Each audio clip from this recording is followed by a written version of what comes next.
Bienvenidos a un nuevo capítulo del curso 0 de Física. Seguimos con el tema de mecánica. El otro día vimos el principio de conservación de la energía. Vamos a recordar un poquito. Si sobre el sistema solo actúan fuerzas conservativas, lo que vimos es que la energía mecánica del sistema se conserva. Esas fuerzas conservativas podrán modificar la energía cinética o la energía potencial, pero siempre de tal manera que la suma de las dos, que es la energía mecánica, se conserva. Por otro lado, si sobre el sistema actúan fuerzas que no son conservativas, entonces vimos que eso hay que generalizarlo. Y lo que ocurre es que el trabajo que ejercen esas fuerzas no conservativas lo que va a producir es un cambio en esa energía mecánica. Os planteaba una pregunta para hoy. ¿Qué ocurre en el caso de un péndulo? En el caso de un péndulo, normalmente lo trabajamos como el ejemplo típico de conservación de la energía y vemos cómo la energía cinética y la energía potencial gravitatoria se van transformando una en otra. Es decir, en esos problemas siempre estamos asumiendo que la energía mecánica se conserva. Pero ¿realmente la energía mecánica se conserva? Para ello tenemos que pensar qué fuerzas están actuando realmente sobre el sistema, ¿son o no son conservativas? Porque para que se conserve la energía mecánica, como acabamos de ver, todas deben ser conservativas. Bueno, si habéis pensado un poquito en ello, seguro que habéis pensado que sobre el péndulo está actuando la fuerza de la gravedad, que es la responsable al final del movimiento. Esa fuerza efectivamente vimos que es conservativa, por ahí no hay problema. Por otro lado, evidentemente hay un rozamiento con el aire. El rozamiento no es conservativo, como vimos. Así que si queremos aplicar la conservación de la energía mecánica, tenemos que suponer que el rozamiento es despreciable. De hecho, en casi todos los problemas que habéis hecho sobre esto, se suele decir y especificar que consideramos el rozamiento despreciable para que no importe la pérdida de energía que produciría ese rozamiento. Pero por último, una tercera fuerza que actúa en el problema y no se suele considerar despacito es la tensión. Por supuesto está actuando la tensión del hilo. ¿Esta tensión es o no es conservativa? Bueno, en realidad la tensión en principio no es una fuerza conservativa. Yo no puedo pensar que si yo tiro de un objeto con una cuerda, va a quedar almacenada energía en él de alguna manera que luego voy a poder aprovechar, que era lo que era una fuerza conservativa. La tensión es una fuerza no conservativa. Por tanto, en nuestro problema hay una fuerza que no es conservativa y por tanto, en principio, yo no puedo decir que la energía mecánica se conserva. Ahora bien, ¿por qué entonces lo utilizamos con un ejemplo continuado? Bueno, vamos a ver a continuación que lo que ocurre es que la tensión, aunque no es conservativa, no está realizando trabajo. Y eso es porque, recordar, cuando queremos calcular el trabajo que ejerce una fuerza, yo tengo que calcular el producto escalar de esa fuerza, en este caso la tensión, con el vector diferencial de desplazamiento. En nuestro caso, fijaros que la tensión siempre va dirigida del objeto hacia el origen, donde está sujeto el péndulo, y el vector diferencial de desplazamiento es siempre perpendicular a la tensión. Como estos dos vectores son perpendiculares, la tensión no realiza trabajo. Como la tensión no realiza trabajo, aunque hay fuerzas no conservativas, este trabajo es nulo y yo puedo suponer que la energía mecánica del sistema se conserva. Luego entonces podremos seguir utilizando el péndulo como un ejemplo típico de conservación de la energía, porque aunque hay unas fuerzas no conservativas como es la tensión, esta fuerza no realiza trabajo. ¿De acuerdo? Muy bien. Ahora a continuación os voy a dar algún detalle más sobre el péndulo. Fijaros lo que ocurre cuando el péndulo, vamos a suponer, está bajando. Como sabemos, cuando el péndulo está bajando, lo que está ocurriendo es que está transformando energía potencial en energía cinética. La suma se mantiene constante, despreciando rozamiento, la tensión no hace trabajo. Fijaros, si está aumentando la energía cinética, según vimos aquí, es porque está habiendo un trabajo positivo. Es decir, la fuerza responsable del movimiento tiene que estar realizando un trabajo positivo para que se gane energía cinética. Vamos a ver si eso es así. ¿Qué fuerza es la que es responsable del movimiento? El peso de la bolita. Aquí tenemos la bolita, su peso, aquí tenemos la tensión, el vector diferencial de desplazamiento. Como sabéis, el peso se podría descomponer en una componente esta dirección, mg seno de alfa, en otra componente esta en esta dirección, mg coseno de alfa. La cuestión es, ¿el trabajo que ejerce el peso es positivo? Bueno, el trabajo es el producto escalar de los dos vectores, el peso y el diferencial de desplazamiento. Producto escalar, módulo del primero es positivo, módulo del segundo positivo, coseno del ángulo que forman. Tengo que ver cómo es ese coseno, positivo o negativo. Fijaros, cuando la bolita está cayendo, ¿qué ángulo forma el peso con el diferencial de desplazamiento? Sería este ángulo de ahí. Ese ángulo es menor de 90 grados. El coseno de un ángulo que está entre 0 y 90 es positivo. Como el coseno es positivo, el trabajo es positivo. Efectivamente aumenta la energía cinética de la pelota. El peso durante este movimiento hace un trabajo positivo y eso produce un aumento en la energía cinética. A cambio produce una disminución de la energía potencial. ¿Qué ocurre, sin embargo, cuando la pelota o el péndulo ya está subiendo? Fijaros, en esta situación, ¿qué ángulo forman ahora el peso, que es la fuerza responsable del movimiento, y el diferencial de desplazamiento? Fijaros, el peso hacia abajo, el diferencial de desplazamiento ahora va así, porque está subiendo. Fijaros que el ángulo que forma ahora es ese de ahí, que es mayor de 90 grados, es un ángulo entre 90 y 180.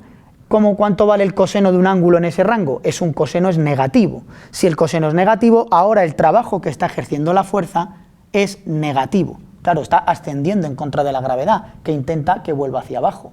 Como el trabajo es negativo, el cambio en energía cinética es negativo, es decir, al subir se está perdiendo energía cinética, a cambio está ganando energía potencial, la suma de las dos es constante. Fijaros entonces cómo se aplica la conservación de la energía y el concepto de trabajo a un problema como este. Os dejo un vídeo en el material adicional donde este famoso profesor lo que hace es, con un péndulo de gran peso, dejarlo caer, hace una oscilación completa y vuelve. Por la conservación de la energía nunca puede llegar más alto que desde donde se suelta, y como además habrá algo de rozamiento, habrá un poquito de pérdida de energía. Entonces, con gran valores suelta esa bola tan pesada, hace toda la oscilación y vuelve hacia él, y se le queda a unos pocos milímetros de la barbilla, ¿no? Hay que creer mucho en la física para arriesgarse a que una bola, que me parece que eran de 15 kilos, pues te impacte en la cara, ¿no? Os dejo el vídeo en el material adicional. Vamos con la siguiente pregunta que os planteaba. Una persona intenta subir un objeto por una rampa, en la situación A menos inclinada, en la situación B más inclinada. ¿En cuál de las dos hace más fuerza? ¿En cuál de las dos necesita más energía? Fijaros, lo que necesita la persona es ejercer una fuerza suficiente para compensar la componente del peso en la dirección del plano inclinado. La componente del peso en la dirección del plano inclinado, todos habéis hecho un montón de problemas de plano inclinado, es simplemente mg por el seno del ángulo que forma el plano inclinado. Fijaros entonces que cuanto mayor es el ángulo, más inclinada está la rampa, mayor es el seno, y por tanto mayor es la componente del peso, mayor es la fuerza que yo tengo que ejercer. Luego, efectivamente, en la situación A necesito menos fuerza, en la situación B necesito más fuerza. Todos sabemos que cuesta mucho menos ascender por una rampita poco inclinada que si tengo que subir una rampa bastante inclinada, ¿no? Luego, intuitivamente, también podéis haber razonado de esa manera para llegar al resultado correcto. La fuerza es mayor en la situación B. Ahora bien, ¿qué ocurre con la energía? Decíamos que la gravedad es una fuerza conservativa. Si yo quiero llevar este objeto desde este punto hasta esta altura, el camino no importa. El trabajo que hay que ejercer es igual a la variación de la energía potencial, con un signo menos. La energía potencial es simplemente la diferencia que hay aquí, la diferencia de energía potencial es simplemente mgh. No importa cuál es el camino, si la rampa está más o menos inclinada, solo importa la diferencia de altura entre la situación inicial y la situación final. Luego, la energía que se necesita es la misma, aunque la fuerza es diferente.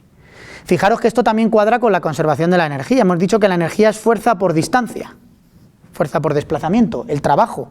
En esta necesitas ejercer menos fuerza, pero tienes que ejercer esa fuerza durante una distancia más grande. En esta necesito más fuerza, pero la ejerzo durante una distancia más pequeña.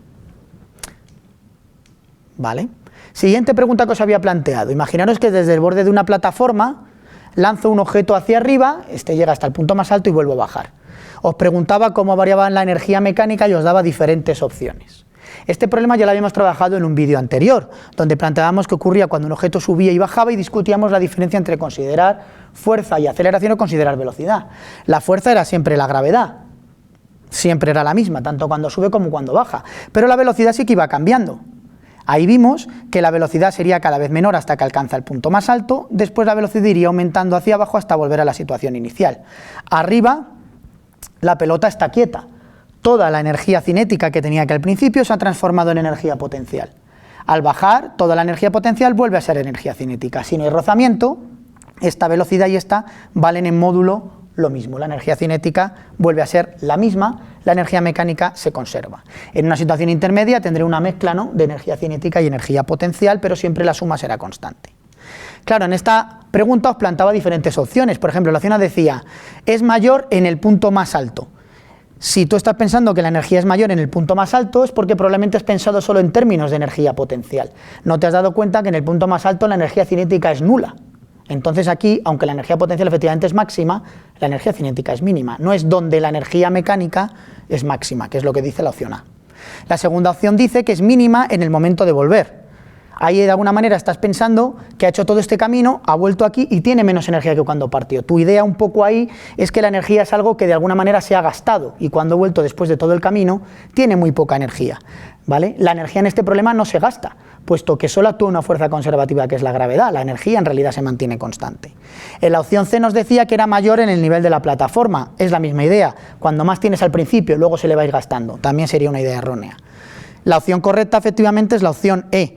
La misma en todos los lugares, la única fuerza que actúa es la gravedad, la energía mecánica es todo el rato la misma, lo que van variando son cinéticas y potenciales, como hemos visto también en la cuestión anterior.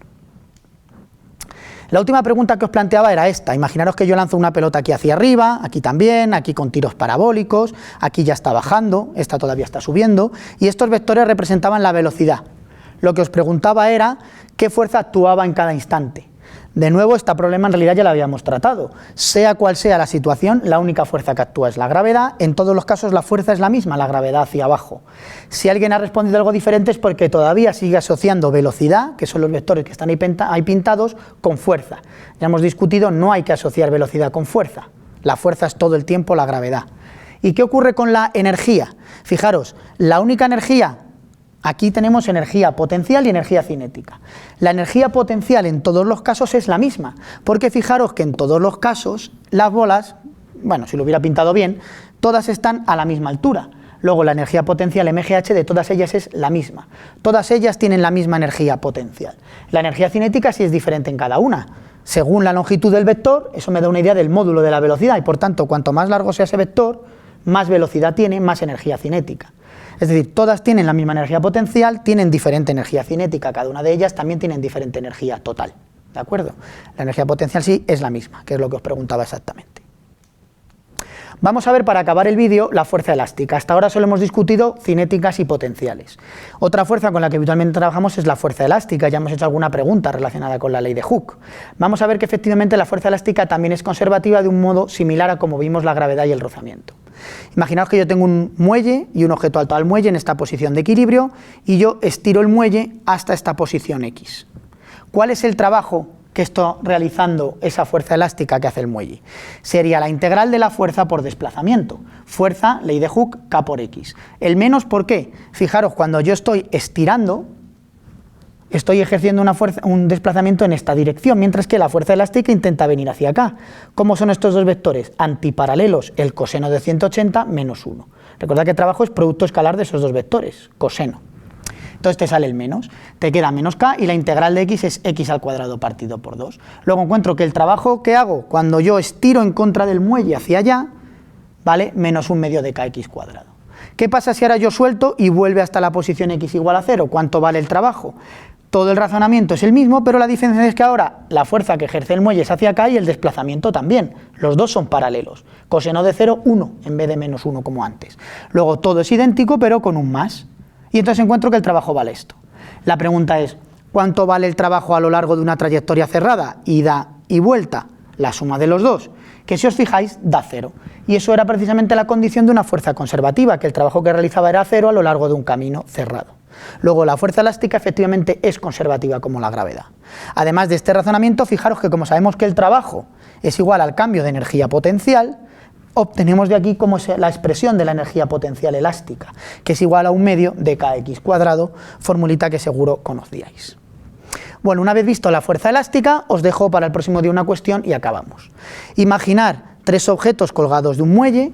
Los 3 objetos son idénticos, los 3 muelles son idénticos, y en esta figura lo que se representa es, fijaros, esta sería la posición de equilibrio, el objeto lo cuelgo del muelle y ahí lo dejo quieto, y ahora, en la situación A, lo cojo y lo suelto, el B lo estiro un poco más y lo suelto, el C lo estiro más todavía y lo suelto. Los 3 empiezan a ascender, pasado la situación de equilibrio, los 3 están en este punto y le hago una foto. Los 3, fijaros, a la misma distancia respecto de la posición de equilibrio. Este ya tiene una velocidad 0, está quieto. Este todavía está subiendo con una cierta velocidad y este está ascendiendo con más velocidad todavía. La pregunta que os hago es la siguiente. Razonar si la fuerza que actúa sobre esas masas es la misma o diferente en ese momento. En este instante justo, ¿qué fuerza actúa sobre cada una de las masas? ¿Es la misma o diferente? Y lo mismo sobre la energía. ¿Qué energía potencial y qué energía cinética tiene cada uno de ellos? ¿Es la misma o es diferente? Esta pregunta nos va a lanzar ya con el movimiento armónico simple. Sabéis que el muelle es el típico ejemplo de un movimiento armónico simple que veremos en el próximo capítulo. Hasta pronto.